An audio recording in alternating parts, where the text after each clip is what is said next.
At Focus on Liberia, we discuss everything Liberia, from education to politics, arts and culture, entertainment, agriculture, history, religion, family, and technology.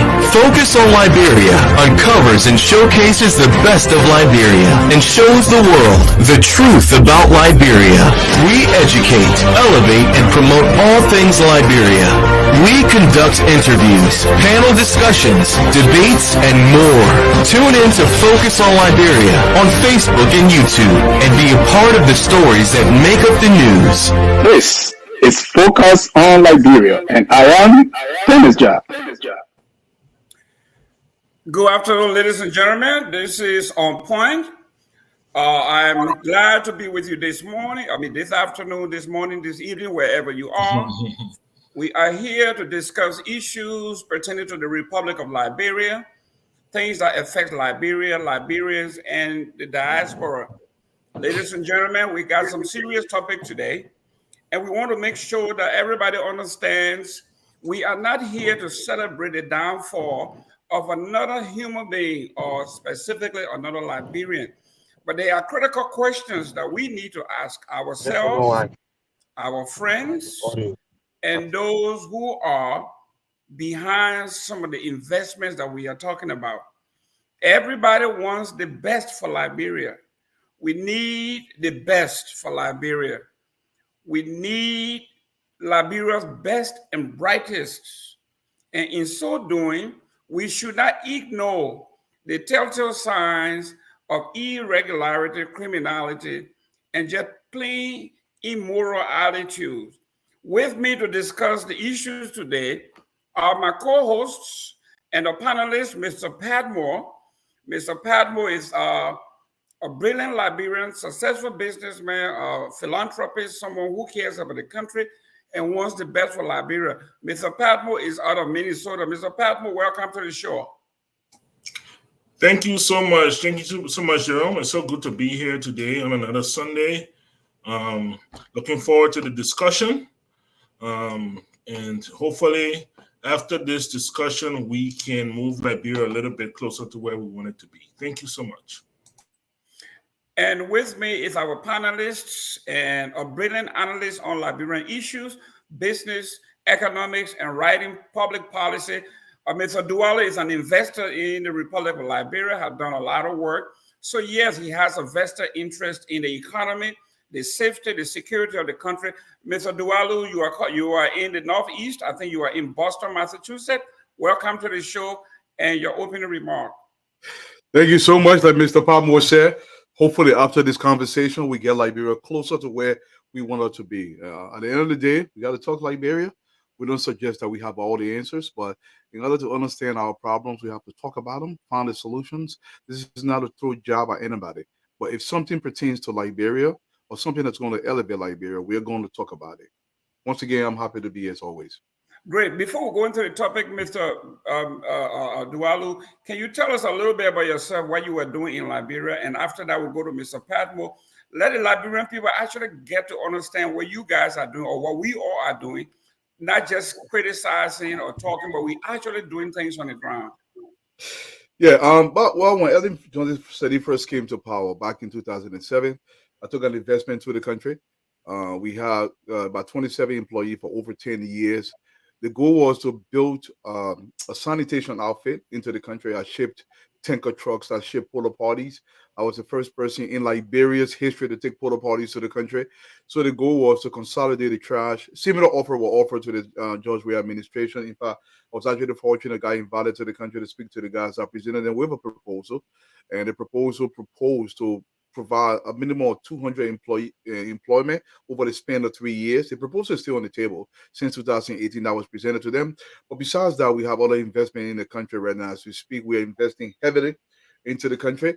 At the end of the day, this is about Liberia, and we have to continue to put more life into that country for her to work out. Because at the end of the day, I believe we are the fortunate few, and most of our brothers back home cannot don't have the means to actually start businesses, and we have to find a way to start businesses in the country. We just need the proper leadership to understand that they cannot provide all the jobs in the country. It takes the private sector to actually grow the economy in Liberia, and this is what we dream about. We are not government people; we are private sector people, and that's what we dream about. Okay, Mr. Dualo, real quick, I know some people want to know from whence come your discipline. You are so disciplined.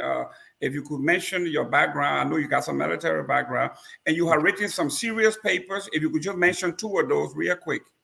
Well, the only paper, my background actually is in finance and economics. I've had both undergraduate and graduate in finance and economics, financial institutions, global business. I mean, this is what I do. I have masters in strategies and innovation. So, but what I intend to do, one of the papers that I've written, and I believe people should take a look at, is called A Simple Economic Guide to Fix Liberia. I give you a step-by-step approach how we can fix the country. And another paper I recommend is called Common Sense Economics for Liberia, how we can grow the national budget from where it currently is, how we can improve the employment rate in the country. I mean, there are countless papers that I've written. I can list some of them, but those 2 will be a starting point for anybody who wants to understand how we can solve some of the problems in the country. Thank you very much. And Mr. Padmore, every time I talk to you, I'm energized. A young Liberian whose vision is about the private sector investment that you are doing, you continue to do. Give us a little bit of background about yourself, what you are doing on the ground, and what we expect to see from you in the next decade or so. Well, as everybody know, I am from Liberia. I did go through the war in Liberia. I did see the destruction. I did experience the hardship in Liberia. And I was fortunate to find myself in the United States, where I took the time to educate myself and to follow several mentors that were able to ingrain in me what it takes to be successful. Since then, I have been in Liberia. I have several businesses in Liberia. I'm just not going to mention because, the discussions that we have, some people might take those things personal, but I do have several thriving businesses in Liberia. I am looking and I'm poised to do more. But what I have realized is that the politics of the day play much into the business economic aspect of the day. And if you do not get your politics straight, you will struggle in your economic aspect. And so it is based on that I have become more involved in the politics of Liberia, because I realized that, if I want to be successful in Liberia, and if one of these days I want to leave these shores of the U.S. and return to my motherland, and invest all I have in there, I have to make sure that the leadership that we have on the ground are true, they're real, and they reflect what needs to be had, or else we might find ourselves being buried in exile. And that is something that I've told my children, that is, if they ask me all the time, what is the one thing that, I said, I do not want to die in exile. I want to die in Liberia. I don't want to be carried back to Liberia. I want to willingly return back to Liberia. I don't know if you guys know my history, but the Padmores came from Barbados in 1865. Correct. We willingly returned to our motherland after 400 years of slavery. To sit today in the U.S., it breaks my heart. So everything I do is to return to the motherland, because that's where we are from. We put all of our young energies, here in this country. This is what we spend our time, our energy, and all of our gifts here, when it should be spent back home in Liberia. I don't want to go back when I'm old and sick. Yeah. No, I want to go back when I still have breath, when I still have energy, so I can impart in those that are coming up. And so that's why I do what I do. That's why I spend the time. That's why I spend the effort. That's why, even though things are not straight right now, but we still do some investment there. And I'm hoping that the efforts that we make today will lead to a better leadership that we can then, invest more in our country and see our country thrive once more. The Liberia. I could go on, but let me stop there for now, and I'll let you guys go. Great. Real quick before you go, I know we've got a lot to cover here, but I got to meet you through some philanthropic work on the ground, not personally, but through those. Can you tell us that you're not just interested in the profit side, but you're also giving back to the community? Oh, absolutely. We actually have an organization on the ground. Liberians supporting Liberians. We have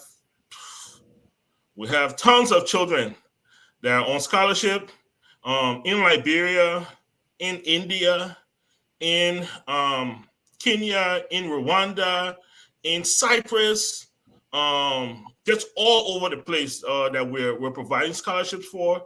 We also provide healthcare to children all across Liberia. So I mean, there's a lot we're doing. It's important. It's important that we do such, because we all at some point in time in our life we've needed some form of helping hand. Right. And so when we can give back in that light, it's always. But what we want to do is that we really, really want to empower our people so that they don't need that. That is the end goal.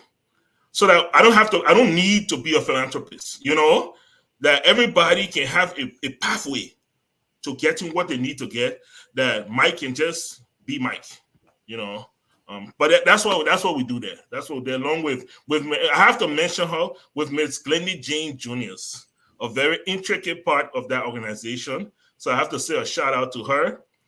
She is the very heartbeat of that organization. And so we do a lot. We try not to be bashful, about it, but we do a lot for our people in Liberia, all across Liberia. Thank you. Ladies and gentlemen, please do us a favor, share this show. Lately, we've been having problem with Facebook and I think our other platforms where most of our listeners and watchers are not getting our information anymore. So the what? The prompt, Yes. So please do us a favor, share this show. Let us get into the debate here. This is a segue into our first subject here. Lately, we have a brother, a friend, a gentleman who has done, a gentleman who has done exceptionally well in giving back to the Liberian community, doing a lot of philanthropic work, a gentleman who we all looked at as a model of how when you acquire, you give by. In America, when I was with the United Way, we call it pay it forward, where you have accumulated some wealth or some success, and then you in turn bless other folks, make the world a better place for other folks. For those of you, myself included, that are doing a lot on the ground, do we use what we have done to mask some of the things, some of the pitfalls of these United States humanity, morality, ethics? How do we, for some reason, we are all friends with Weatherspoon. We have gone to some of the parties. We have liked some of the things you do. How do we mask or gloss over some of these errors to where we are at this point? Mr. Padmore. All right. So I've not met Stanton before. I have collaborated with him because he availed his platform to us to help raise money for some sick people in Liberia. And he was very forthcoming. And I believe he even donated some money to that process. But it's troubling because before last week, I mean, everybody had heard a little thing here, thing here and there, but nothing really had come out with such substantive information. So and I will be honest with you. I watched Spoon TV grow basically because of discipline and consistency. Those guys come on air 5 to 6, 7 days a week, consistently, every single day. That is some serious determination, and yeah. And because of that, they grew. We saw that in front of our eyes. We saw their network grow on, to thousands and thousands of listeners. I always admired that about him, that they could do that they had such dedication to do that. And then today we hear this, it's very unfortunate. And as we just wait for the onion to peel, and to see what lays under there. I don't think we've heard the end of it. I think there is more to come. I think such an operation has more layers, and we'll see what happens. We really will, really. Great. Dualo, I'm in South Florida in the Miami market, and my wife is from Haiti. My children, we got 4 children, beautiful children, done very well. And they call themselves African American, call themselves Africans of Haitian descent. They take full claim. And this Florida, we have about 1 million Haitians in Florida alone. So they are a market that have been targeted by people. And if you look at the indictment sheet, most of the folks that were preyed upon were Haitians. And we are talking about an instant wealth accumulation. And one thing that I learned from the Jewish community has always been, no matter what it is that you do, you have to be disciplined enough to not portray yourself as somebody who is grandiose in everything you do. We are seeing the accusation that Mr. Weatherspoon got this instant wealth. He began to buy political influence. He used cash violence to manipulate the media in Liberia. He bought out folks. He's been buying out politicians. He played both sides of the aisle. He's engaged everybody. And money everywhere. In fact, his recent trip to Liberia, he took the entire crew, and we are talking about some serious money being given away that actually raised the eyebrow or even the international community as to who makes that much money and just gave it away from their own sweat, Mr. Dualo. Mr. Gaiman, my view on this will be a little bit different. I hate to sugarcoat things. I'm completely forward with this. How people feel, I don't care about it. Only thing I do care about, if I tell you the truth, and I believe that that's the truth, can be supported by facts. I say as it is. Stanton was behaving criminally. Let me just put that one into perspective. Number 2, the nurses were not victims. I want you to understand it very clearly. They made a calculated move to go to a location without sitting for classes and bought these certificates in order to go and lie on employment papers to say they are nurses. So these were also facilitators of the crime. They themselves were criminal. There is no pity for these nurses from my perspective. That's number 2. I want to say this to you. Mr. Witherspoon used an opportunity. I don't understand why people behave in certain ways sometimes. He set up a legitimate college. People don't know this. The schools were actually legitimate. They got all the papers, they got accreditation in order to supply these certificates to the nurses that came to the school. However, they got lazy and said, you know what? Instead of taking 2-3 years to get some other, associate's degree in nursing, we can sell it in a week and sell it to these people and make substantial amount of money. This is criminal. And, this is very typical among a lot of people that steal from the public. They will go and behave as though they are philanthropists or they are giving out money to people all over the place. And then we celebrate them. In the Liberian community, a lot of times we do this. This is why our society has not grown. This is the reason why. We never ask where the monies are coming from. As long as one of us is a beneficiary of that money.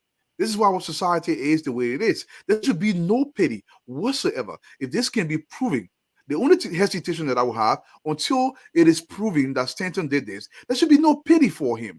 These guys were stealing from the public intentionally. Stanton is not a child. He's not a child. Look, Mr. Gilman, I shared a little quick story before I give it to you. When I used to work for Investors Bank and Trust downtown Boston many years ago, 2004, I had an account, and the account had $178 million on the account. The account, we did something called overnight investment. So when the NASDAQ closed, we transferred the money. I was catering to the Hong Kong market. I would transfer the money to Hong Kong overnight. So when they use it during the day, by the time the market opened the next day, 8 a.m., the money comes back on my desk. Sometimes we'll make $150,000, $178,000 interest overnight investment. I have full discretion to wire the money to anywhere in the world. Many days, we had 2,000 analysts on the floor in the John Hancock Tower, downtown Boston. I still remember the address, 200 Clarendon Street. I worked there for 4 years. Many days, I wanted to wire $100 million somewhere and just take the hit, because that was before the Patriot Act in this country. The maximum, because it was going to be my first crime, I probably would have done, because I went to lawyers' offices. I wanted to pay the lawyers in advance when I took the money to make sure I pay the lawyer $20 million. I get good lawyers. They can bill me up. Maybe they'll give me 5 years maximum. I did all those calculations, and I realized this is a serious crime. The point I'm trying to make is Stanton sat down. He made a calculated move intentionally, year after year after year. He benefited off of this. There should be no pity for anybody of that such if they're destroying society. And I hope that same kind of attitude is carried over to Liberia so we can fix that country aggressively. I'll give it back to you guys.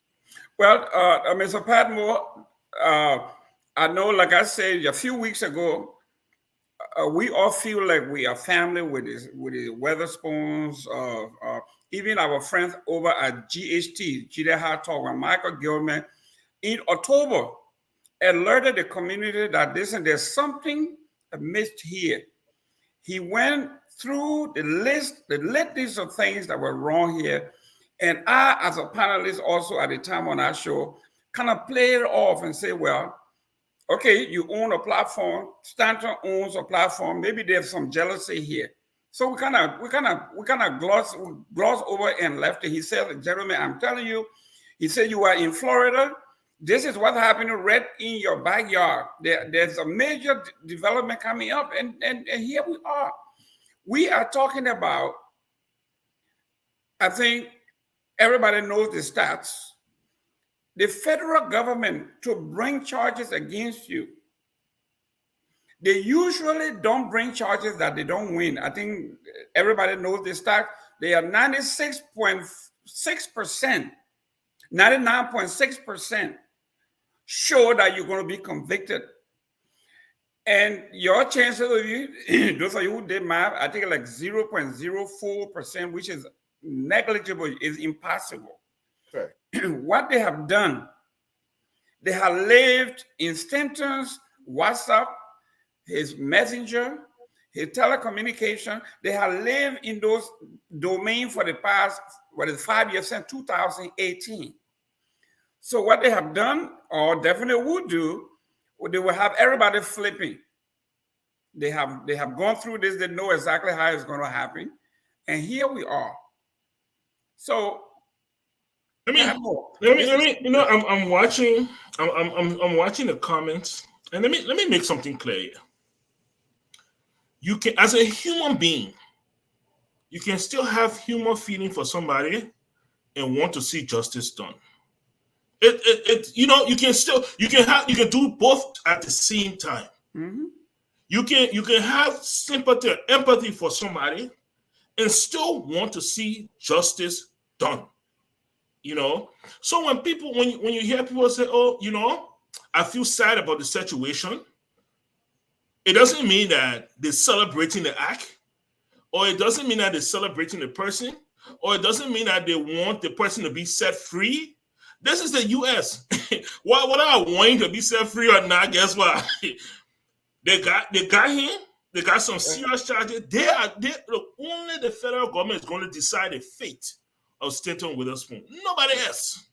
That is it. I don't care how sorry I feel. But from one human being to another, no one wants to see another human being, another Liberian crash and burn. If I had an inkling that what he was doing a long time ago, I would have advised him and said, my brother, you need to stop. You need to stop. You understand what I'm trying to say? Like you don't want to see that, People that seem or appear to have some heart. Stanton Wilson didn't go around throwing money at philanthropy because he didn't want to throw philanthropy. He had a heart. Criminals have hearts. We see it all the time. And so you can do both things. And so it's a sad situation. I did the math the other day. I said, okay, so that's 7,600, diplomas, give and take here and there. Each family, maybe about 4 people in each family. We're talking about over 30,000 people that are affected by this. 30,000 people. Because you can't just do the individual. Some of these people have families. You know what I mean? They are criminals. They committed a crime. Yes. But it's a sad situation because guess what? When you commit a crime, you don't only do the time. Your families do time. You know what I mean? Your families are broken. Most likely Stanton's son is going to be raised without his dad around. If we're looking at the numbers correctly, that little boy is going to be raised while his dad is around. Now, some people might say, well, that's Stanton business. But you know what? That little boy didn't bring it on himself. Yeah. That little boy. I beg you, I gotta come in. I know I see your point you're giving. Look, okay. Yes, my team is a bit more. Empathy is good, but I believe our greatest empathy should go on the victims always. I really want to believe this is almost limited to Liberia, where because we perceive the person being this human being by some fashion. Look, when you make calculations as a father, there are direct consequences to your family. The reason why you are in charge as a father and mother, because the consequences, your acts, will affect your children. That's your duty. That's Stanton's worry. Stanton should have made those calculations. He put his children in that position. It is not for society to feel sorry about. It's to maintain the structure of society. That's how I see it. Because I don't want my son affected by Stanton's action simply because he wants to make his son comfortable. Because his action will affect my son. That's how I see it. It's not about pity. I get your position, and it's justified. But my argument here is, this is why I tell people I can never work in Liberian government. Because the way I think about Liberia, I want firing squad every Friday. That's how I think about Liberia. That's how I think about it. Because in order for a society to change, look, there is a saying, I forget the guy who said this thing. He said, you cannot develop a highly illiterate population through pacification. You have to be constitutionally brutal to transform that society. Law and order is the only way society transforms. Look, the biggest criminals are here in America. The reason why they run to Liberia and become senators and representatives, because our system allows that. Dwalu is president. I can guarantee you there will be executions every single day. I would change the damn constitution. Are you kidding me? We are not going to change absent law and justice. Stanton knew what he was doing. Stanton was benefiting. Before I give it to you, Mr. Palmo, I want to ask you this question. If Stanton working in a group home or in a nursing home, Stanton was a nurse, the kind of sweat they put him, will he still take that money and dish money out the way he was dishing them out? I highly doubt it, and I'll give it to you. Well, let me. Oh, okay. Go ahead. Go ahead. No, let me tell you something. I know people who work in a group home. I know people who work as nurses that give over 50% of their salaries away to people, to Liberians, to help. So just leave that part in. But here's my question to you. Okay. Here's my question to you. Can we stand for justice and still have empathy? Yes, we can, but the empathy should be towards the victim, not on the criminal who made calculated move over several years. My thing is, look, this is what I believe. Maybe in my mind. Since I've been in the country, I went to high school in the country. I scared a handcuff more than anything. Now one day, the only interaction I ever had with the police was maybe speeding ticket. That's the only interaction I ever had because I know there are consequences to a crime. So you do the time, you got to do the crime. I agree. I totally agree with that part. I totally agree with that part. Mr. Dualo, this is for some reason we have had something similar. May his soul rest in peace, Dr. Cassell. Yeah. Where we are talking about something in American language they call fronting. When you when you take the money or whatever it is that you have. Yeah, and you flaunt it. You all over the place. You want to in an impoverished country where politicians are scrambling for money.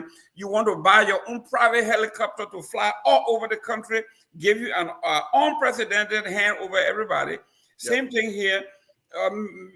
Mr. Stanton Witherspoon is in Monrovia buying radio stations, buying our television stations. Yeah. He went into the gas business. I mean, you name it. The gentleman has been into everything. Yeah. And every politician has their hand in Stanton's pocket. Every politician, from what I understand. So this is a man that was not only doing what he was doing, but that he wanted to buy the country, owns the country. There is no politician. There is no politician in Liberia that will not cater to Stanton Witherspoon. Even the president took 4 hours off to this go. This is what I'm saying. In the middle of the day. So what I'm saying here, we are talking about people peddling power, cash violence. This is what we are talking about here, Mr. Patmore. Cash violence, something that you don't have, that I don't have. You have a regular job. You work every day. Every day. You calculate. You know, like when I was in the United Way, they say you cannot save everybody. Mm-hmm. Choose a particular cause and invest in that cause. If you lost a family member, lower the volume. That person keep calling. Just lower the volume, or put on do not disturb. Maybe that's Stanton calling for me to get off his case.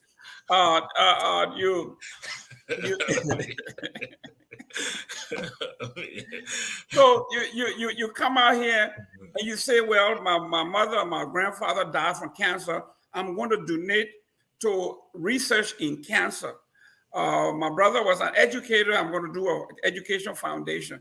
But no one person does cancer, education, healthcare, sports, you name it. It's impossible. It's impossible. These things raise red flags, and people begin to search as to your source of income. Because if you're telling the world that you have unlimited source of income, then people want to find out where is this fountain. Dualo, you've been here. I'm in South Florida. I give like a similar example of what you gave.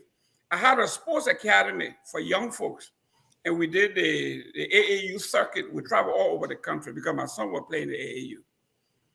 And there's a team they call the Family, the largest AAU team in Miami, in the South Florida area. They got about 200 teams. They may have done some homework. They knew through the United Way that I have had about 10 years of perfect audit.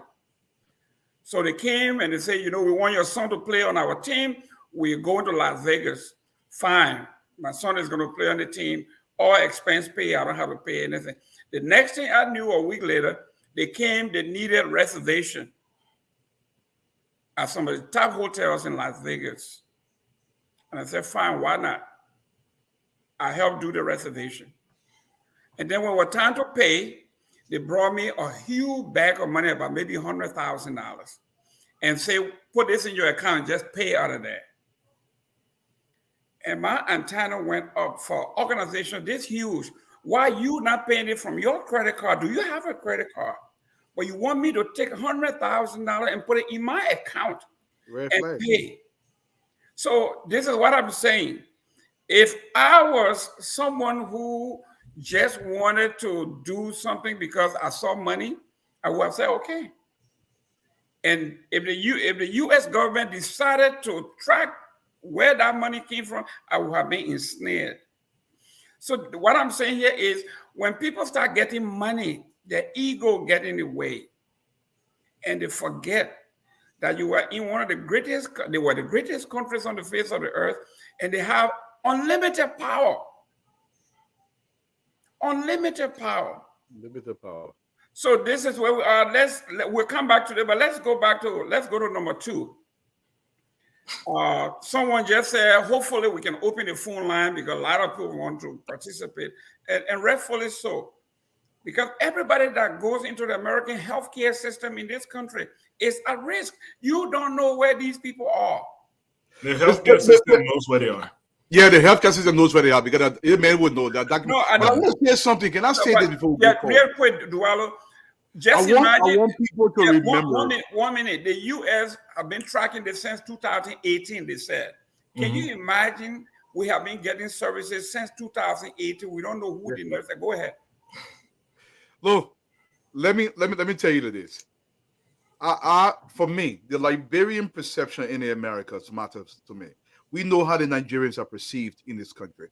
Stanton's potential crime, if he's convicted, smear our image here abroad. Do you know Liberian nurses who truly work for their degree, they may be questioned in these places? Look, I don't care about the individual. I always look at the bigger picture. At the end of the day, look, people talking about the nurses have 50 children in their family. Yes, great for them. But they intentionally took $15,000 and bought a certificate. And then they want to start for the state board exam. Do you know I can go get a certificate? I sit for the state board exam. I study hard. I may probably fail 1 or 2 times because I don't know nothing about nursing. But eventually I will pass, Mr. Palmo. True or false? When I pass, it doesn't mean I'm a nurse. I know nothing about nursing. It's dangerous. They shouldn't worry about their families. These are not victims. These are facilitators of a crime. They're killing our community. I'll give it to Mr. Palmo. Mr. Padmore, dealing with the federal government is his crime, or whatever the charge is, his trouble, deepening, or this is just the tip of the iceberg. I mean, a nurse is deepening. I am a nurse. They got more. They got more than they let us believe. Yeah, can you?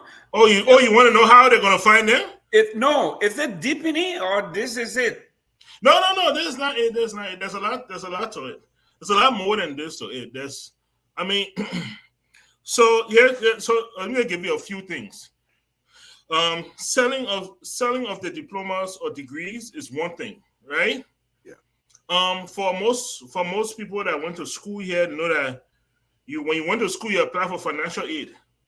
Financial aid is federal money. Correct. If this institution was accepting federal money, that's a whole different case right there. That's financial aid fraud. Yeah. You got Medicaid fraud, you got Medicare fraud, you got financial aid fraud. So if they were accepting money, in this case, when I'm going to school, or they're getting a diploma, that's a whole different case that's going to come down. So far, the FBI in Miami have said that they have not been able to identify anybody that was harmed by these nurses. But just because they haven't been able to identify it doesn't mean that they don't exist. People now are going to start going back. Institutions, healthcare institutions are going to start going back because they want to avoid lawsuits. Correct. Okay? So now they're going to start going back. They're going to start reviewing all of their nurses, all of their applications, all of their schoolwork.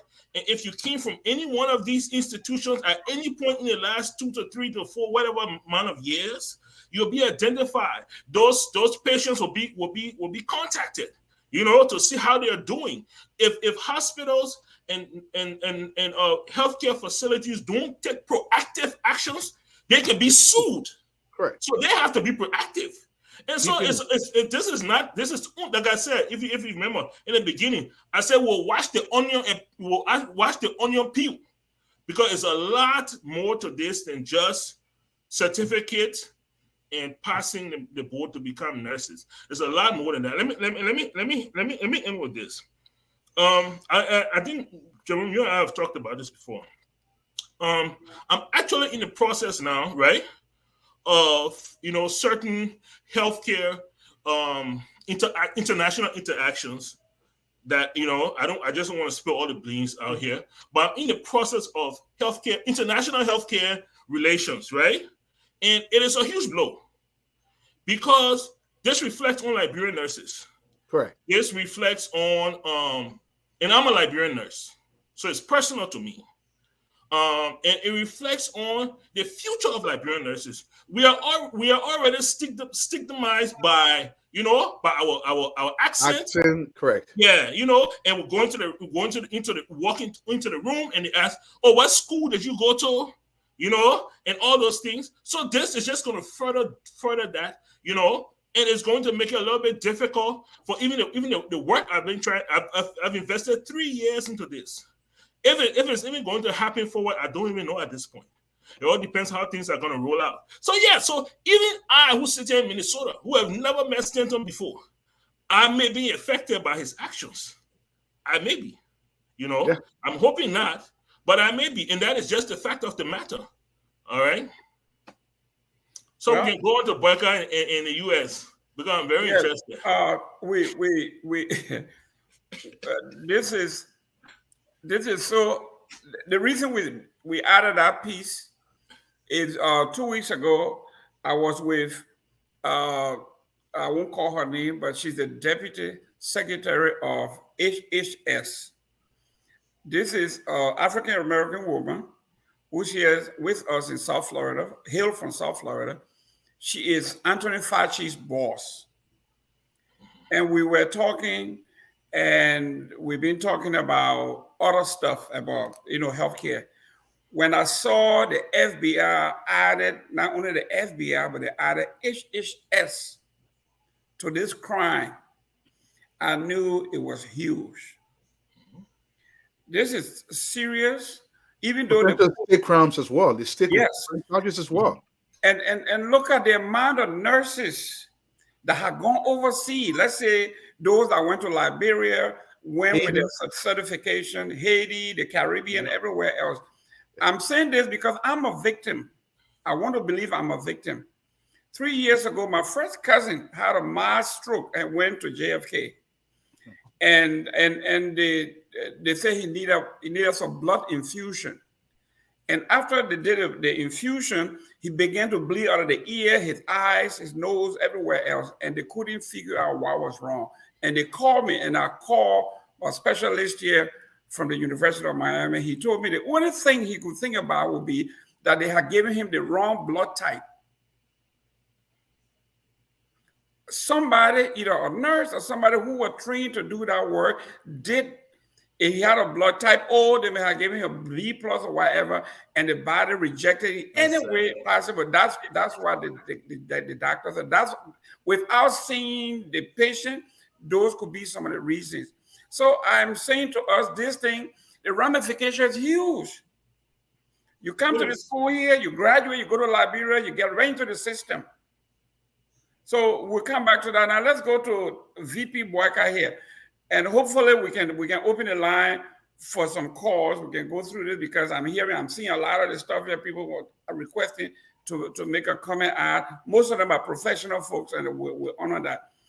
Mr. Dualo, you are a sympathizer of the. You already? You are ready for me? Go ahead. Mr. Padma, why are you laughing? I'm not going there. Boakai has become like an orphan. Nobody want to claim him, but we do the best we can. So you guys are all philanthropists. We have a room for that. What? No, let me start with Mr. Padma. Mr. Padma. Yeah. What do you know? Why is Mr. Boakai here, and where is he now? Where can we find Joseph Boakai? I'm gonna disappoint you on this one, Jerome. I really do not know why Mr. Boakai is here. I do not know.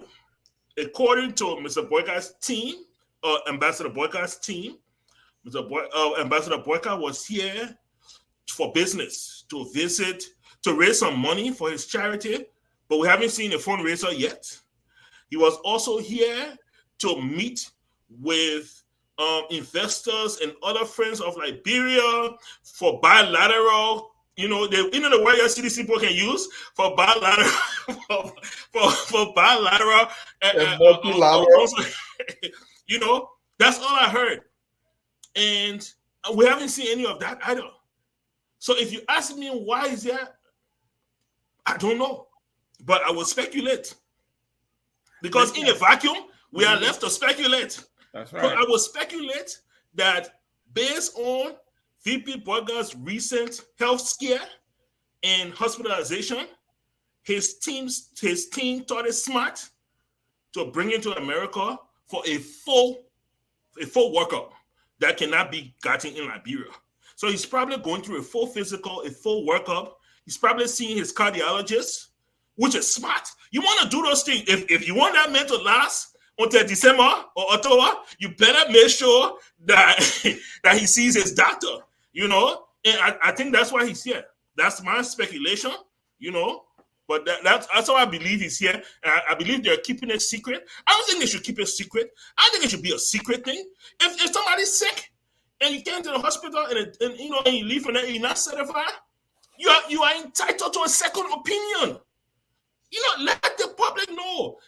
Remember the first time Ambassador Boakai went to the hospital, they lied. They said, oh, the man not in the hospital. As a matter of fact, yeah, the man was in the hospital, but now he home. He was staying in the hospital. They lied to us. They lied to the public. I don't understand what is the secret. They make us come up with these conspiracy theories that, oh, it must be bigger than this. No, the man was not well. Now you know why we'll bring him to America, let him get first-class care, and when he's done, he'll be super, ready to go back. I don't understand what's the secret. But, that's their tactician. Mr. Dualo, I know you have another platform, and you guys promulgate and promote all things Boakai. And one of the things that you guys always talk about is Boakai in his new life. He has something called arrest. Should we arrest Joseph Boakai for fraud, or like your former Congressman Tim O'Neill, Speaker of the House, said, everyone loves their own crooks. Do you love Joseph Boakai to the point where you will lie on his behalf and say he's here to meet presidential candidates, bilateral, trilateral, businesses, and all of that, and you prop him up, and in some instances he looks like he's reading, or he's running, or he's walking. In reality, somebody was behind him propping him up. Mr. Gayman, if the FBI hire you to become an entrapment specialist, you entrap no one. You overdo the question. You're overcooking the question. Look, listen, Mr. Boakai, there's nothing hidden about Mr. Boakai's visit. I want to say what Mr. Palmo said. There's nothing wrong with getting a second opinion, and I think he should. I think it would be foolish for Mr. Boakai to come to literally the greatest country on the face of the earth with the best healthcare services, now to go get a checkup to make sure everything is okay. There's nothing wrong with that. But here's the reason why the likes of the Boakai team, and like I said, I support Mr. Boakai. The Boakai team is not allowing the public to know everything because the way we politicize everything in the country. I don't know whether that's a smart move entirely, but I personally will come and say, listen, we're going to get a full checkup for the old man, and we're going to do that. There's nothing wrong with that. I don't see how much you can politicize it, but that's just me. That's another thing.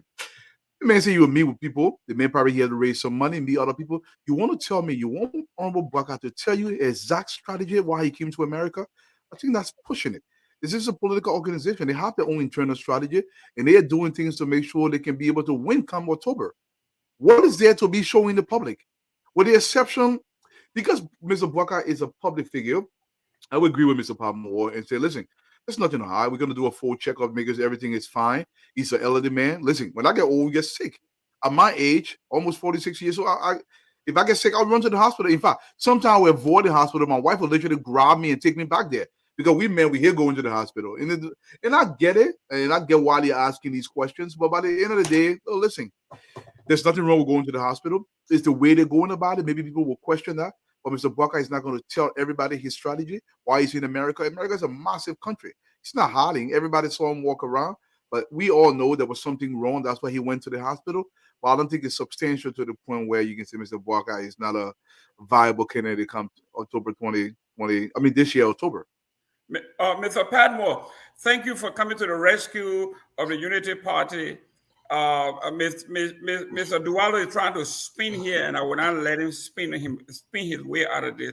Where in the world, when Mr. Cummings, with all what we say about Cummings when he's coming, he will tell you on the 5th of this month I will be in Minnesota. On the 7th I will be in Chicago. That's his choice. That's his choice, though.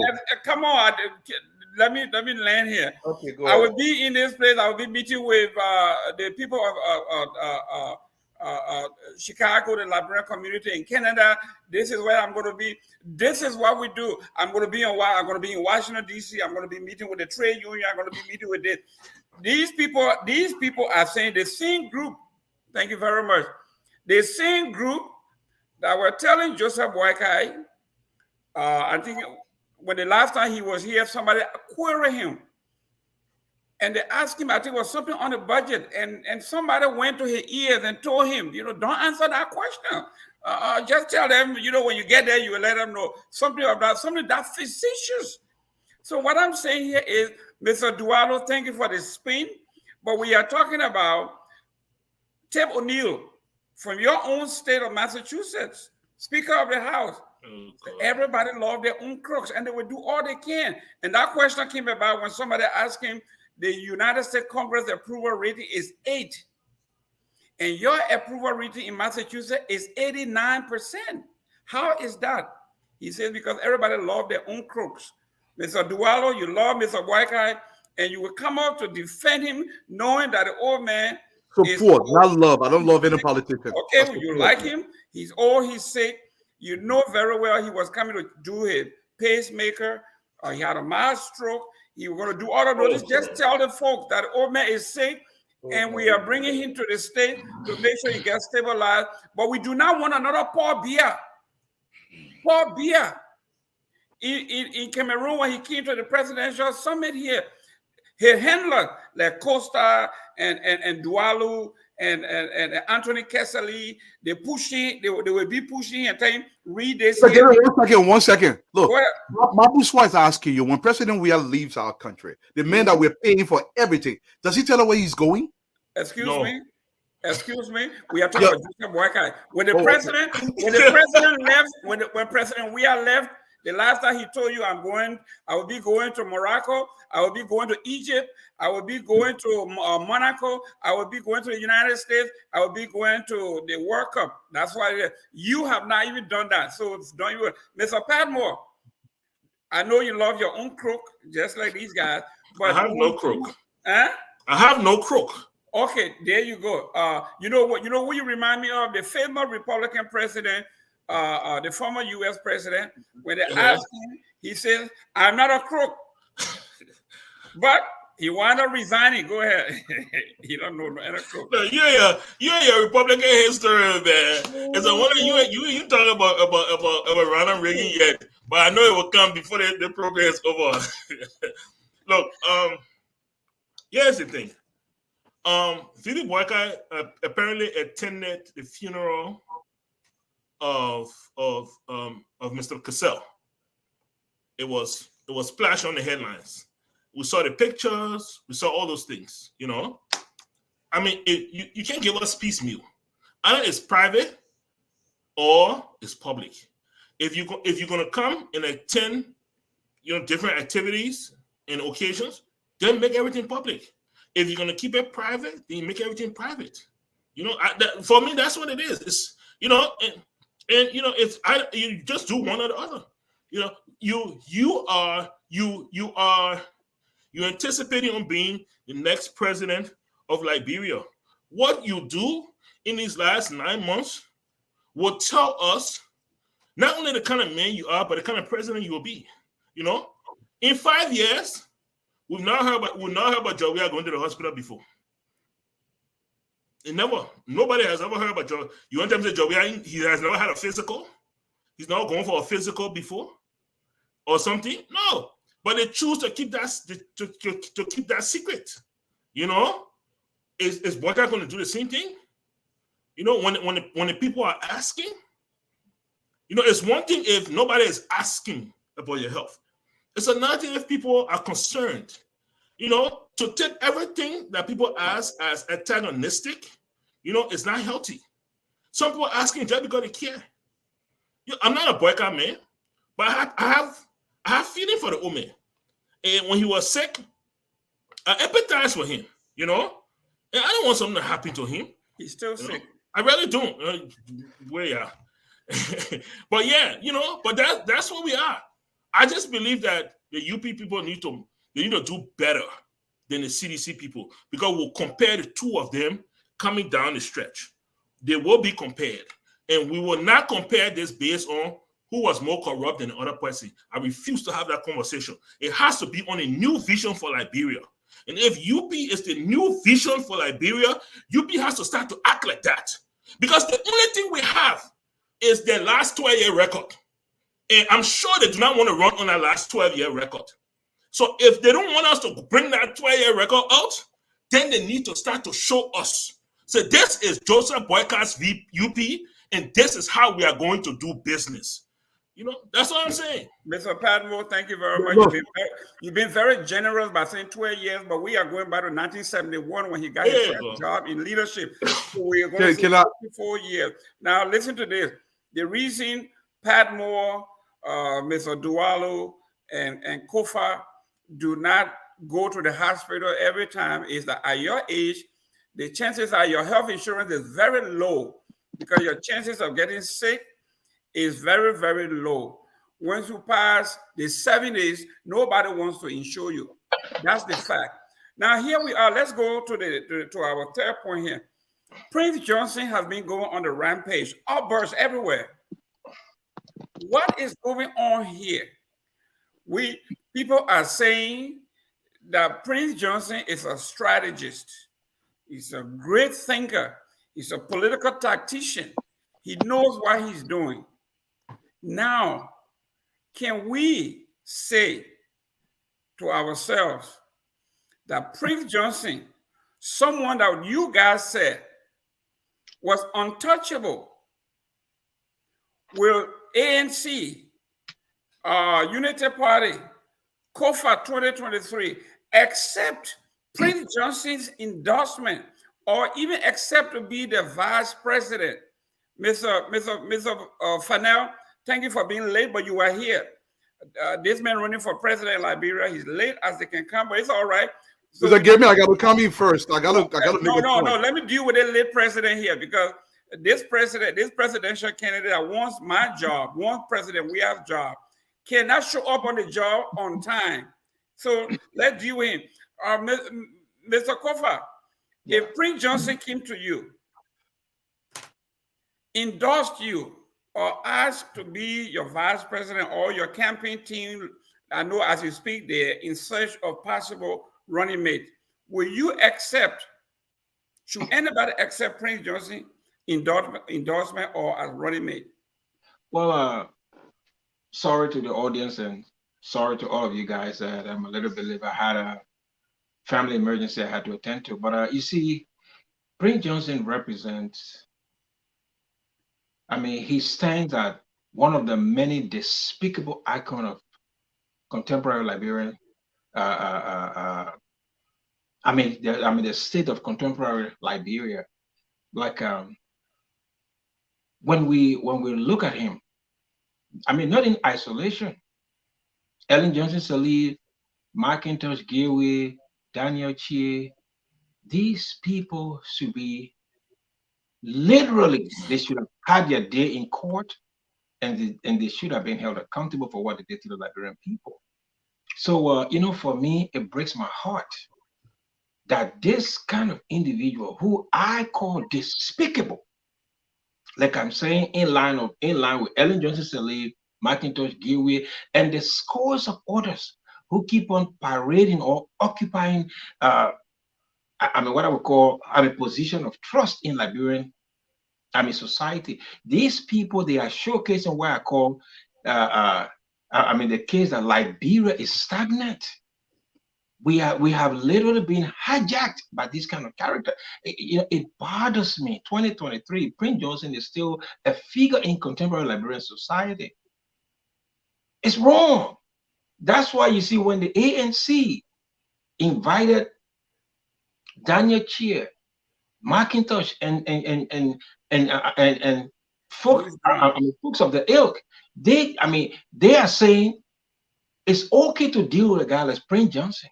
It's okay to deal with folks from the NPFL. It is wrong. Liberia deserves better. Liberia deserves a new path. And I would not have any kind of interaction with such a character.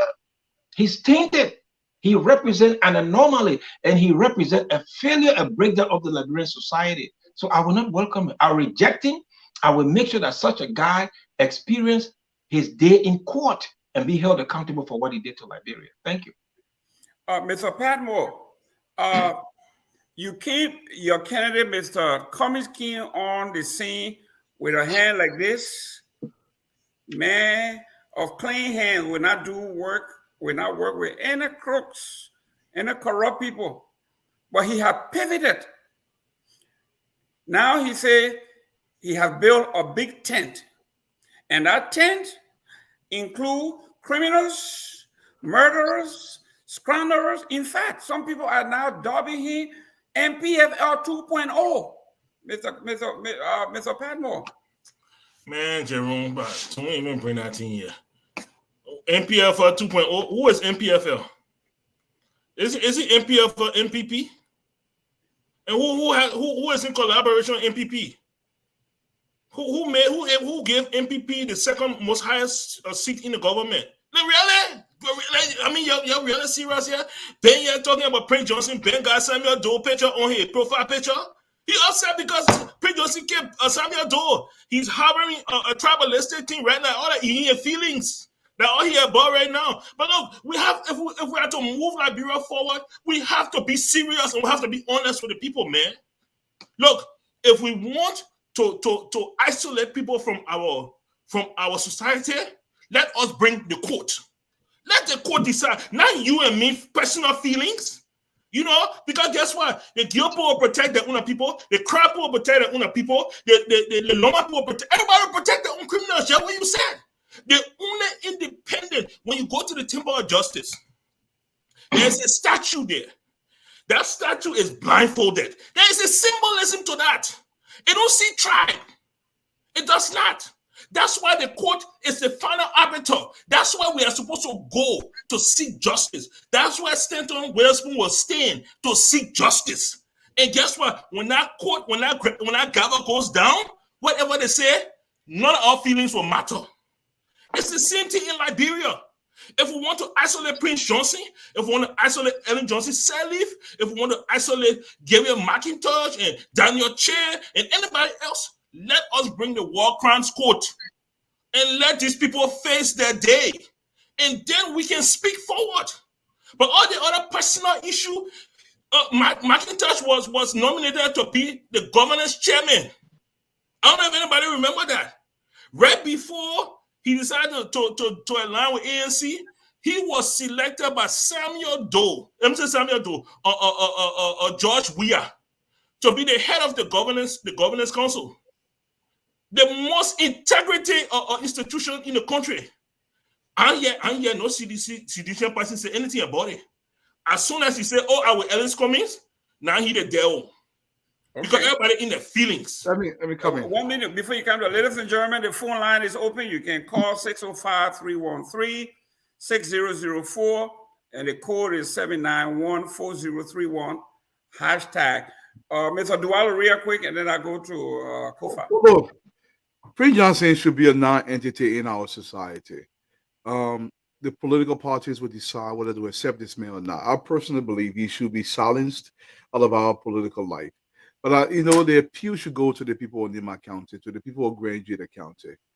When you are taking these men who so vocal, vile, and you bring those people to represent you, you send a very powerful message. Look, our appeal should go to the people, our people. Say, listen, there are certain characters that cannot lead you because it sends a very powerful message. It shouldn't be, look, why should Prince Johnson, after 18 years in the Senate, still be somebody who has such clout in the country? Why?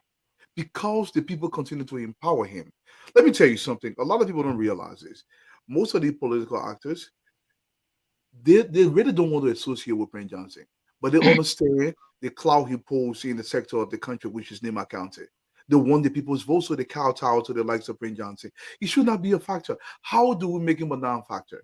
It's by going directly to the people and appealing to them. So listen, get the best and brightest, the best and brightest. Look, this society is not going to change. Look, even when President Weah started cozying up to Prince Johnson, the issue of pay for play, President Weah exacerbated that because he was heavily paying Prince Johnson to play. And he will continue to do that. Let me tell you something.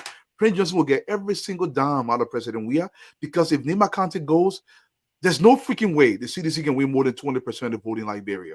He believes Prince Johnson can give it to him. And Prince Johnson will get everything on it. The greatest danger to Liberia right now is President Weah. He continues to elevate this murderer because he believes this is the only way he can maintain power in the country. I'll give it back to you. Well, Mr. Kofa, real quick.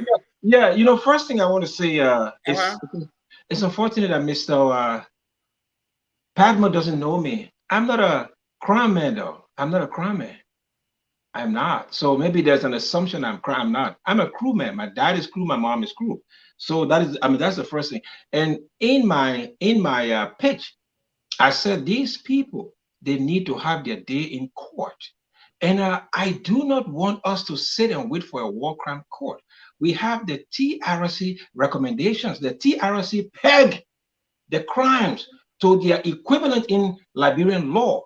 The government of Liberia only now has the right to just issue, subpoenas for these people to come to court. So, we have the process already laid out. It's the lack of will to do what is right. George Weah don't have the political will. And let me just say one thing, last, in connection to what my good friend Gualu said. You see, one of the key things he said there was the lack of sufficient counter narrative. You see, every society has hierarchy. Most of the time, it's less than 2% of the population that rule everybody. Where are the counter narratives to Prince Johnson? Where are the counter narratives? Prince Johnson, he's doing nothing. Prince Johnson literally is holding the people of Nima hostage. The war is gone 30 years ago. The war is over. Where is the sufficient counter narrative? Where are the leadership? Where in Nima County, politics, the chiefs, everybody? We're talking about leaders. The ordinary people will do what ordinary people will do. They need to be motivated. They need to be inspired, and they need to be led. So that rests on people like me. Those who are vying for leadership, we are supposed to speak to the ordinary man and woman in Nima and tell them, say, no, there's a better alternative. Prince Johnson is only holding you hostage. He's doing nothing for the people of Nima. All the crown people kill the Gio people. No. We kill our own brothers and sisters. That was wrong. We are not supposed to kill anybody based on their tribe. We have to tell people, say, no, we have to move this nation forward. You guys deserve a future. You will have children. Your children deserve a future. That's the kind of narrative we should be making the people of Nima. Prince Johnson should not be in our discourse. It's a tragedy. And last thing I want to say, just what my friend said, George Weah, let me tell you guys, I can say this on this show, and I can say this because based on what I have assessed, George Weah have zero chance of winning the next election. Zero possibilities. Zero. Thank you. I like when I hear a presidential candidate talked about the next man's chances. He sat on here. He never told us how he's going to deal with economic war crime. He didn't tell us how he's going to deal with the economy. He didn't tell us how he's going to deal with security. He's not all that, Mr. Goodman. Excuse me. He didn't tell me any of that. Now here we are. We have on this particular platform, Mr. Dualo. That was not a question, though. Excuse me, man.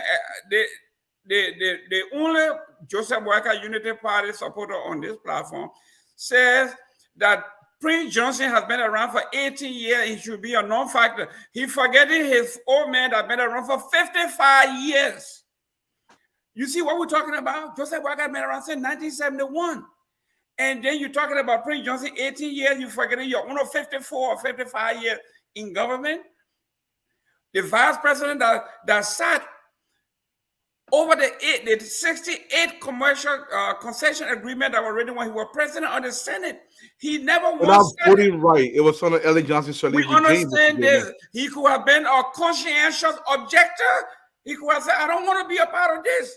Instead, he got it on a brown envelope. And now Joseph Boakai time 2.0. And now, Mr. Padmo, you talk about the justice system in Liberia. Are you kidding me? Under the Unity Party system, Mr. Snow said, take me to the Supreme Court. I'm going to win. And he won. Vani Sherman said, look at me. You want to take me to the Supreme Court into the Liberian system? It's like taking fish to water. These are folks who know that, listen, there is no justice system in Liberia. And finally, when they talked to Ellen Johnson Sirleaf, while they had 84 audit reports and nobody was indicted, she said at one point, it is better to shame them in public because she knows very well that they are going to war when you take them to court. So here we are. Let's go to number 5 here. The proper agenda for prosperity, PAPD. The greatest the greatest public policy ever written by anybody. Did you read it? Did you read it? Did you read it? Excuse me, sir. Okay. Why the United Party are so general when talking about PAPD that is catching fire, building everything? So here we are. Have the PAPD failure? Is there a failure, or has succeeded in the 5 years that President we have been? Let me go first. I know where you're going. Mr. Dualo, you are very anxious to get started. Let's go. Give me your best shot. Yes, I published a paper last month. We should have discussed it. The case against President Weah's re-election. I covered the PAPD substantially. Of all the promises that were made on that PAPD, less than 8% were completed before the report even came out. The PAPD, first of all, it was almost 9 months into President Weah's presidency before they went to cut and copy the PAPD and they brought it to the Liberian people. There was absolutely nothing done in the PAPD. President Weah now trying to do patchwork all over the place to make it seem like he's doing something. Look, the CDC administration is a total failure. First of all, President Weah doesn't want to govern. Secondly, he does not know how to govern. All President Weah cares about is the fanfare of the office and not the responsibilities that come with the presidency. This is a very bad recipe for the people in the country. There are serious consequences to serious people in that country if we continue with President Weah. This man needs to step aside. He does not understand the magnitude of this awesome responsibility of the presidency. There's a serious issue. He has to go, because if we allow President Weah, for some reason, if he cheats his way into the presidency, this country could possibly implode. I'll give it to you guys. Mr. Padmore, we are talking about Mr. Dualo, representative of the Unity Party here, basically a spokesman for Joseph Boakai. Just a supporter, mere supporter. He said we shouldn't go by 12 years, but we should go by 54 because 54 is bigger than 12. Mr. Padmore, tell me, you have never been in power. Your political party have never been in power. You're trying to come in power. Mm-hmm. Are you going to accept the fact that he said he's not? You remember, he didn't compare the Unity Party's documentation to the PAPD. He said he skipped that. He said the president should not be retained. What we are talking about, the PAPD. Your take on the PAPD? I believe the PAPD is a document. It's a very impressive document. I believe your question you're asking me is whether the PAPD by this government was properly rolled out and how it has impacted our society, and the promises made on there, were those promises followed through. I believe not. I believe about 2 months after the elections, the CDC government rolled up the PDP document and shoved it under the desk. That's when people like Ben Finney then left, because they understood at that time what they had unraveled to the Liberian, what they had given the Liberian people, you know.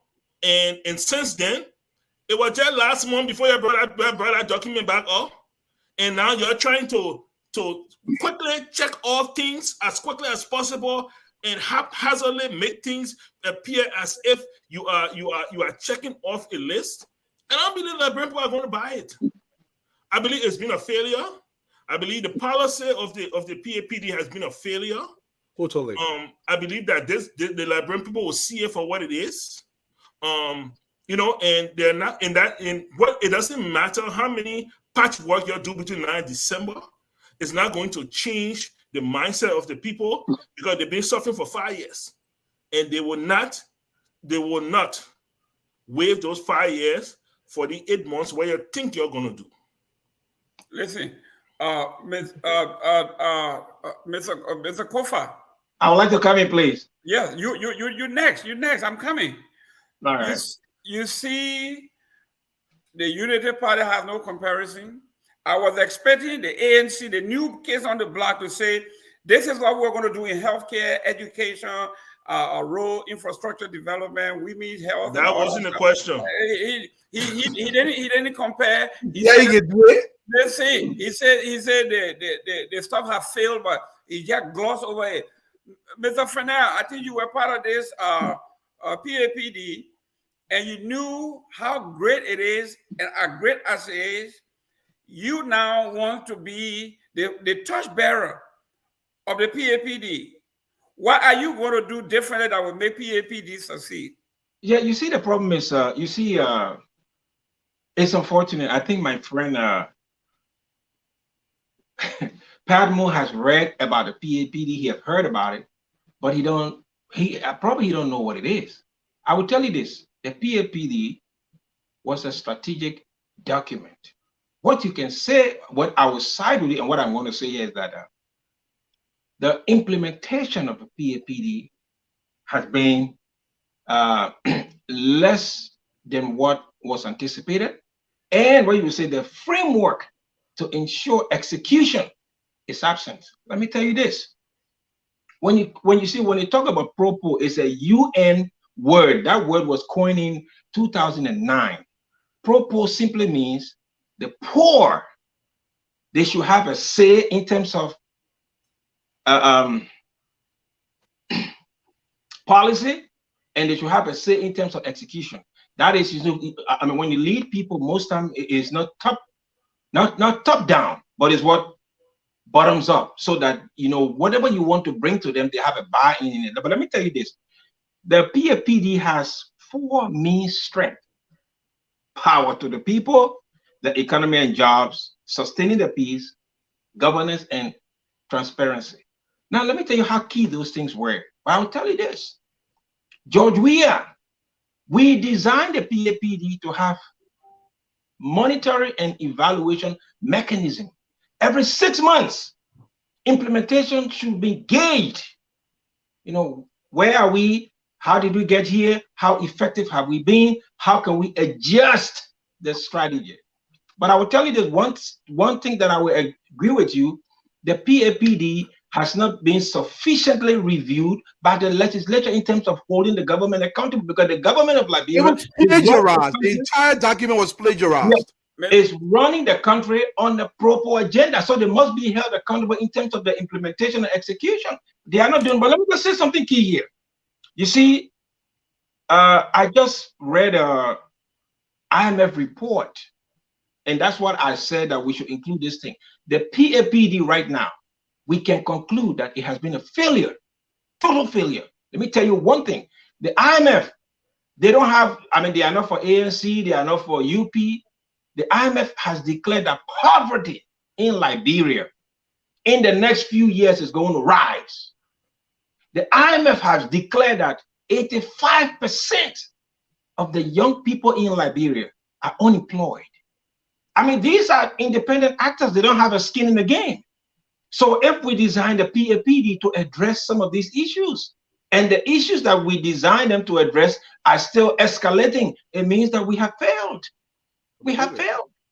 But let me tell you this: George Weah and his current team, there is no way in hell they can execute or implement the PAPD as it is.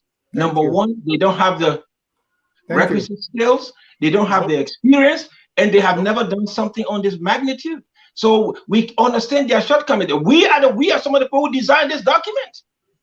But when some people think you can just run away with the state, and the state will run itself, for government to work, government must work. George Pambule, you must do the work.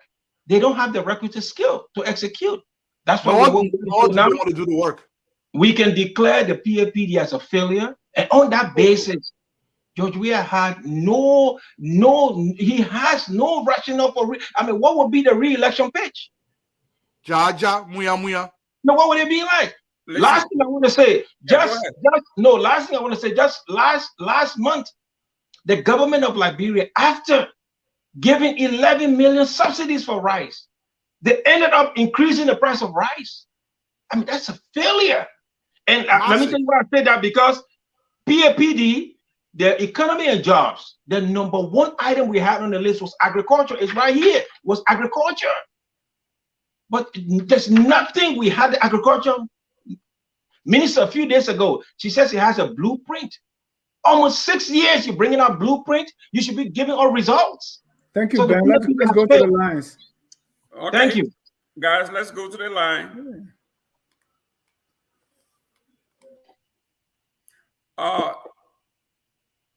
Call your name or call her your name and where you calling from.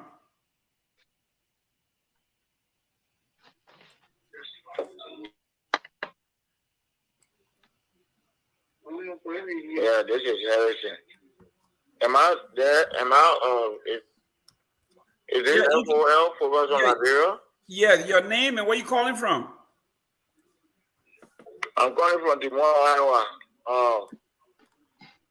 Before I go ahead, I just want to tell Mr. Draymond the example he's giving there between Prince Johnson and Joseph Boakai is not in line. We're talking about people that are held for their bear greater responsibility for war and economic crimes that were committed in Liberia. And you talk about why is Joseph Boakai is still there? Why are we considering of taking Joseph Boakai serious than Prince Johnson? Prince is a war criminal, and he's an economic criminal as well. And people like Prince Johnson, when they are around, will never have true democracy existing in Liberia. I mean, Gilman, when you're supporting somebody, it doesn't mean that you should not agree with facts. You know, from day one, Prince Johnson came. You know that Prince Johnson, when he initially came from Nigeria, he joined. He was with Unity Party, and they went to Nima County for the convention over. For the primary when Jan Martin beat him. Now how come he left and formed his own party and went back to Nima and threatened the people of Nima County to become and how he broke away from Unity Party and he went back and told the people of Nima, y'all know what I can do. This time around it was going to be for Nima alone. And this man, every election, this man will come and be and even say, oh, we are doing this, we are not correct. The man who when we have become president, will come by a man who damage his own money. Then at the end of the day, he will take money from these people. Is that true democracy? People like Prince Johnson there, they don't need to be given any ready fan over there. Okay? Thank you very much. And yeah, and one of the where are we going? Liberia cannot go nowhere with these kind of people that are not willing to work for the country. You can see, people don't want to work for the country. You are lawmaker, you're taking a hell of money for doing what? Nothing. No work. They don't do no work over there. The lawmakers are not doing no work. They being paid. They could be paid $900. I think that's one of the best things they could do. You pay people pay $15,000, give you free gasoline, give you $45,000 car. You live in everything free in the country for doing what? What are they doing? Thank you. For doing nothing. Thank you very much. Doing nothing. Don't look at it as it is. For doing nothing. Great. Let's go to the next one. Hello? Yes. Your name and where you calling from? My name is Alana King, calling from Fargo, North Dakota. Go ahead. How y'all doing today? We're doing very well. Thank you. Let's hear you. Yeah, just to add to what the brother was saying, it breaks my heart, for some of us that have great love for that country. We know the worth of that country. It breaks my heart when that country has 3 branches of government that don't know their function. None of them have love for that country. That's the problem in that country. Things go on in that country. They don't bother those guys. Everybody just point hands to the executive. The other 2 branches, they have no function. Those guys stay in that country. Teachers don't even have transportation to get to class. Before I would say shoes and stuff. Before I go to the police and nurses and doctors. And those guys sit in that country and receive over $10,000 a month. A month. And nobody in that country, they don't move none of those senators. The only thing they do, because they use the lack of education of the people, of almost 75% of the people. The people are not educated to know what the function of the representative, the senator, and other people. So all those senators, I don't care what party they belong to, all those guys are all mosquitoes. They are all mosquitoes. But only thing in our country, they either point hands to the executive, then the executive point hands to the opposition. And I want to do in our country. Nobody finds solution for that country. It breaks my heart. Every other country you go to, the people put a different thing aside and address the thing that is keeping the nation down. But it's not like that in Liberia. The people wasted 6 years of their political stuff. They can't put money. It broke my heart. It breaks my heart when the president, the countryman, the president go to white man warehouse to ask him to show him rights. When you're supposed to invest in agriculture, he's supposed to invest in agriculture. It breaks my heart when I see the president going to white man or foreigner in your country. You go to his warehouse to show to your people then that he got rights there. That man owe you nothing. That man can bring you rest and don't sell it. He owe your country nothing. But you know, the people then, you know, it breaks my heart, man. It breaks my heart every day. The people waste 6 years of the country time on the politics. The election coming, they will spend all the $1 million on the political game and not even into agriculture or into the health sector, nothing. Thank you. Thank you for calling. Next call, your name and where you calling from? These are all the callers we have. Okay, great. The gentleman from Iowa, I think he had his information crisscrossed. We were not comparing Honorable Joseph Boakai with Prince Johnson. We were talking about the length of time, the longevity in government. That was the only comparison. We were not comparing Joseph Boakai and Prince Johnson for war crime. That is something that we never discussed. Mr. Fennell, you were talking about the PAPD, you say it have failed. You as a presidential candidate have never laid out what you would do, okay, to help the folks deal with these issues that you just enumerated. So tell us, people are watching, they want to know what you want to be different, because we've been holding the ANC accountable. We say ANC doesn't have any platform, they don't have anything on their website. You have held their feet to the fire all the time that they have nothing to show. Show us, where can we go? What are you going to do to address what the PAPD have not addressed? You can go to kofa2023.com. kofa2023.com. kofa2023.com. But let me tell you this. You see, what you are missing here, government is what you call continuity.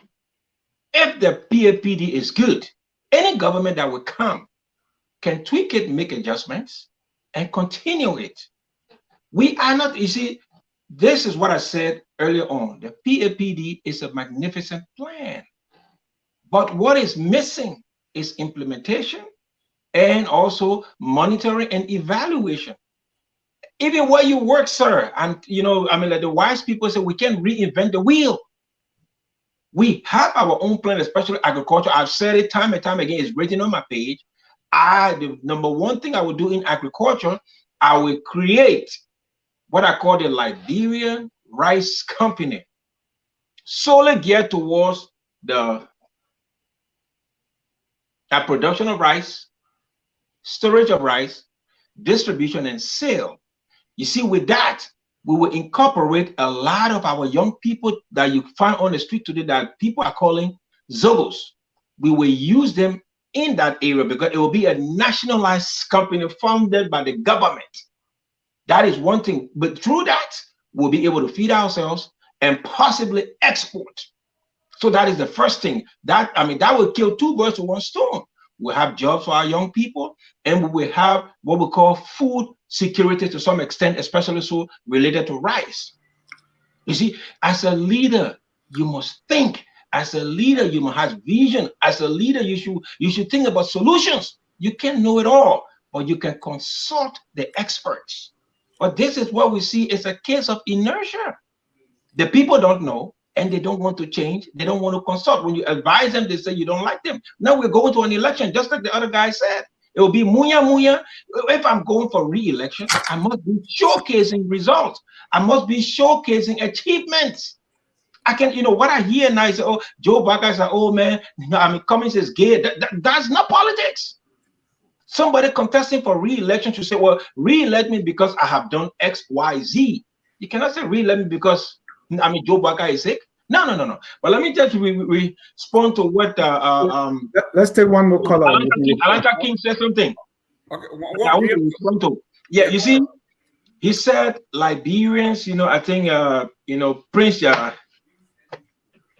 Johnson and them, they take advantage of the fact that Liberians are not educated. I said no.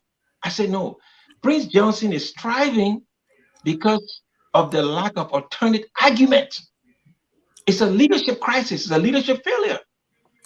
You see, when Prince Johnson says something, they are chiefs. They are leaders in Nimba County. Even they are independent actors like us who are vying for leadership. We should contest with him in terms of what he says. You see, the leadership needs to provide counter argument to Prince Johnson. Like we said, Prince Johnson is doing literally nothing for the people of Nimba. We as leaders, we have to tell the people in Nimba that no, you deserve a future. Your children deserve a future. Their children need to inherit a better Nimba County. And I will do this by providing X, Y, and Z. So we have to provide sufficient argument in terms of the leadership.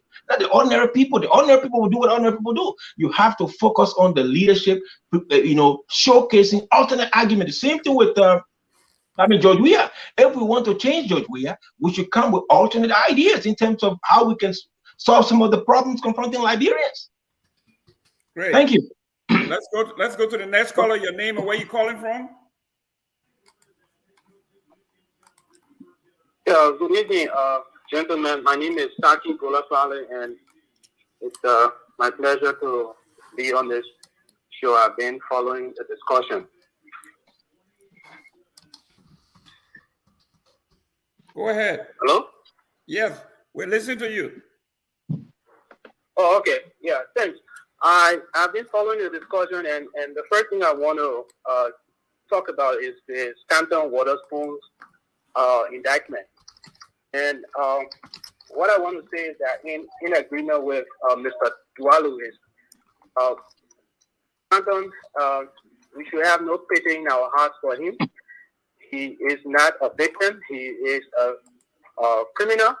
And if the investigation and lawsuit or whatever legal conclusions that come out, he has to face the full weight of the law. If that is the case, he has to cry his own cry and wipe his own tears. The people that we should be feeling sorry for are those who receive health services through, the nurses who got the fake degrees. And we don't know what may come up from lawsuits to hospitals or people who were involved with giving healthcare services. It's like someone says, it's like an onion. It's going to peel out, and we're going to definitely find out a lot of the things that are connected. I think I heard Mr. Padlo talking about how you call it, student loan and other things. So there are a lot of things that that could be linked to this whole crime, and frankly, I don't feel sorry for him. And despite what humanitarian services he has rendered in Liberia, we have this Liberian thing of feeling sorry for criminals. That's why we still have criminals, masquerading our political corridors and continue to exploit us. The Liberian thing, it's really killing us. And one thing that, also we have to be sorry for is Liberians. This is a bad reflection on Liberia and Liberian nurses, like Pat Moradi, he's a nurse, and it reflects on him.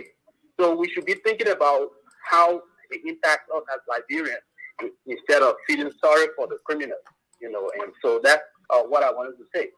The next thing I wanted to talk about is the issue of the PAPD. I've always said that I'm not even sure, and I can challenge anyone. It's George Weah, President Weah, have not even read that PAPD. So even think about CDC implementing the PAPD. I said it before, and I heard it was a copy and paste. from the Agenda for Transformation. You read that whole thing, you'll see the copy and paste thing. They don't understand that whole document. They have no clue. They were just in a rush to get something out there like, oh, we have some development plan. They have no plan. These guys know nothing about governance. George Weah is just a placeholder over there. Continue to sit on our necks. Keep that country impoverished. That's what you give George Weah the next term, 6 years. That's probably the end of that country. We're going to complete chaos. The guy doesn't want that thing. Few people around you think that they can just continue to make on his popularity and he being president. They keep continuing to push him at the detriment of the country.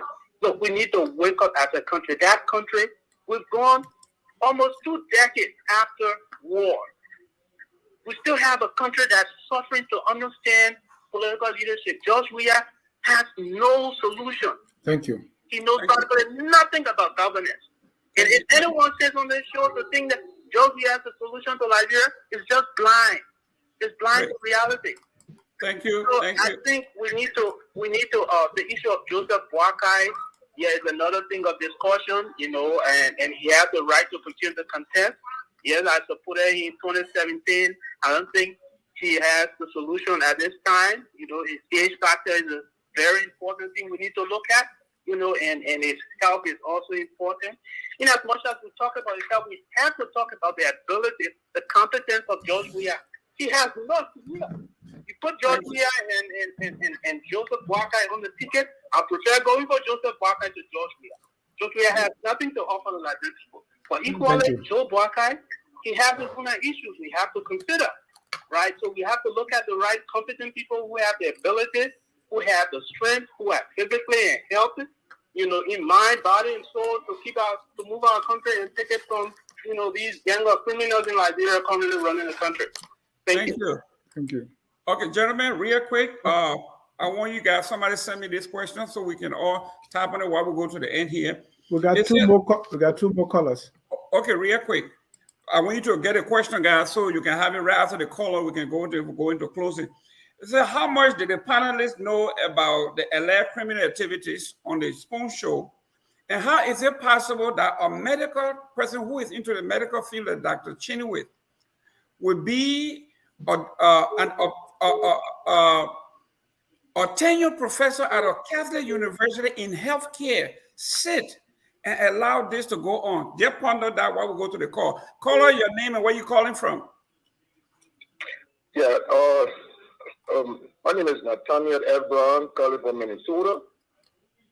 Welcome, Mr. Brown. I've been following you guys, all the conversations, and there are a couple of things I want to point out. And the first question goes to Mr. Gimmer, the host. Let's go back to Mr. Spoon issue that came about. And I remember you said that a crook always knows the crook, the friend, their colleague.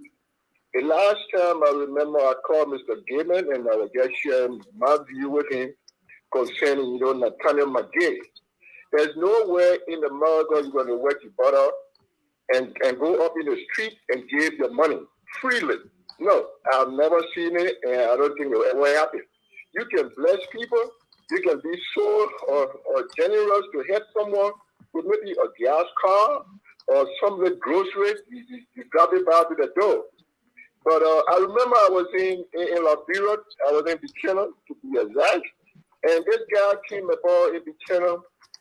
I mean, from the welcome gate all the way to Boston High School, you could see people line up. And then they say, the guy coming to give money. Where he got the money from? Free money. Nobody want to ask him how he earned his money. How much he earned annually. In this country, the government determines how much you earn. They're going to tell you and what level you live and your income. When I asked Mr. Gaiman, he had a different story. And then at the end of the day, I saw on his page, he posted up with this guy. This guy that had been sanctioned by the Treasury Department of America. So when I called him, I said, who is this guy you posted? Do you know him? He couldn't even give me a genuine reason. So, going back, as he said, a crook will always want to identify with his colleague crook. So let Mr. Gilman tell us today who is Mr. McGee to him, and as we know, the entire international community know who he is. Thank you. And two, my second question, rather, we support Mr. How do you call the guy? The fellow right before him, below him, rather, as he said about the people in Liberia, we need a leader that will engage in criminal act. We should mass execute them on a weekly basis. I will support that idea because they have been long overdue. We're going to arrest them and disgrace them and found guilty. We execute them because they sit on the back of the people. Because most of them don't know that right from wrong. They get up in the street and the people use them. So we need to bring these guys to justice, and they found guilty. No prison sentence. We execute them. Thank you. And lastly, before I let you guys go, I remember this going retired suffering rally. Let Mr. Little Louis Brown come up and tell us when he started suffering and how long he been suffering. Thank you. Let's take the last call. On that. What? I'll let you go ahead. Your name and where you calling from? Thank you for having me, Dennis. Let me just say to Mr. Gilman, from 1971 to 2023 is not 55 years. And Dennis John can be my witness on that. I beg you, don't put me inside. Do the math on that. Joseph Nyumaba had graduated from the University of Liberia in 1972. So he wasn't around in government in 1971. Mr. Gilman, you do give me this information a lot. But let's talk about this health issue. Joseph Boakai comes to America. He says he's on a business trip. Did not disclose to you the intent or the detail of his business trip. So just take it at its face value. He's on a business trip. And sometimes I like to address this, when people say the man age is old, that old man. You got a 56-year-old man, who was just under 50 years old when he was elected. Now let's see what he's doing. He's young. Mr. Gilman, your homeboy, young. What is he doing? Doesn't this actually put to bed the argument of somebody's age? And when people talk about ability, his ability, what is defined as ability? Who defines ability? What is the yardstick to measure ability? No, we're not a very sophisticated society. And sometimes our exposés do, exhibit that. When people are judging people based on how much they know, and they fit in a well-sophisticated country like the United States, everybody who is a contender in the 2024 general election is almost 80 years old. And I kind of wonder, how are they thinking? Thank you, Aleo. Yeah, we got 4 minutes to close, so thank you. Okay. All right. Well, thank you guys so much. I don't have, the time is short, so let me go. Let me watch. Thank you. All right, thank you. Okay, gentlemen, we got 4 minutes here. You can let's do a minute each. Do your closing and everything else in it, so we can be out of here on time. But you listen to the callers here. There are a plethora of opinions. Mr. Patmore. Thank you, Mr. Gilman. Thanks for having me on. America is a country of law and order. Stanton Witherspoon will have his day in court. He will have representation, and he will have a free and fair trial. And what will come out of it will come out of it. Real quick, don't forget to address the Chinewit thing. Don't take my time, Mr. Gilman. Don't take my time. Go ahead. Look, Liberia's problem is not having empathy or feeling sorry for its corrupt people. Liberia's problem is we let those people scot-free. We need to bring those people to justice. That's Liberia's problem right there. Okay? What happens? Look, I do not know Dr. Chinwe. I've never met her. I've never spoken to her before. I trust her judgment. I believe she believes why she's there. Maybe she's waiting, for the facts to come out. But that's up to her. That's personal. And I will leave it at that. Okay? Thank you guys so much. Mr. Kofa. Yeah. One thing I want to stress on is the last guy who called and said he wanted to execute folks. It kind of breaks my heart because, it shows the desperation that some of our people feel based on what is transpiring in Liberia right now. People are literally crying for justice, and they see the leadership doing nothing in terms of accountability. Let me speak to this Witherspoon thing. I'm not moved by it. Let me tell you why. Witherspoon will have his date with American justice. No matter what he does, he will have his day with American justice. I bring that to Liberia. I see the outrage. Witherspoon's a role. Yeah, but look at Liberia. Your agriculture minister was indicted. She and five of her officials, they were indicted for corruption.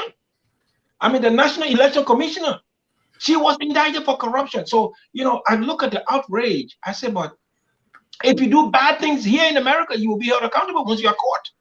In Liberia, it is with impunity. You can bring that back to the Prince Johnson issue, the McIntosh Gateway, the Daniel Chia. So I wish Liberian justice was similar to American justice. It breaks my heart. These young people want to look flashy, want to present themselves, in light that they are not, and doing all kinds of things. Fair enough. You do it here, you get caught, you will pay the consequences. Stanton will have his day in court. But I'm looking at what happens in Liberia to the fact that you and I were on this call today. Someone is even calling for executions. Thank you, guys. Thank you. And last thing, sorry I'm late. No, thank you. Man. Let me apologize to people. Nobody now already apologize, but that's going Mr. Padmo, why you taking the man? Mr. Kofa, you got 30 seconds to finish. Yeah. He's done. Sorry to all of you guys, Mr. Dwalu, Padmo, Mr. Game, every librarian here in the sound of my voice. I'm sorry I'm late. And next time, I promise I won't repeat it. Thank you. Okay, Mr. Dwalu, real quick. Go ahead. Look, I'm going to go through my thing very quickly. My 1 minute is more than enough. Look, the PAPD is a plagiarized document. It was unrealistic. To get something to work in the society, you must indigenize that document for it to work. Number two, a lot of people sitting around talking about execution is extremism. It's not. Liberia has execution laws on the book. Okay? The day you see Dwalu championing, the day you see Dwalu in government, that means we have our own Paul Kagame that's willing to aggressively enforce the laws. You cannot feel sorry for people that are killing Liberian citizens with their actions. When we talk about execution, something that is legal in Liberia, to actualize it, and people say, it's extremism. It's not extremism. Look, we talk about Mao Zedong in China. We're talking about Deng Xiaoping. The transformation of China was brought on by the extreme aggressive enforcement of the law of that society. This is not extremism. This is law enforcement for a stable society. If you take all the resources from Sandwell County Public School and you use it to educate your kids in America, you're killing the children of Sandwell County. You are actually executing those children in Sandwell and Grand Creek County. What's wrong with executing you if you're found guilty in the court of law in Liberia? The only way this country can transform, we must be equally extreme that the criminals that are extreme against our people. Thank you so much. Have a great day, guys. Thank you very much, ladies and gentlemen. And the closing here, real quick, let me address Mr. Brown. Mr. Brown wanted to know who is the gentleman that's on the photo with me. Mr. McGill is a very good friend of mine.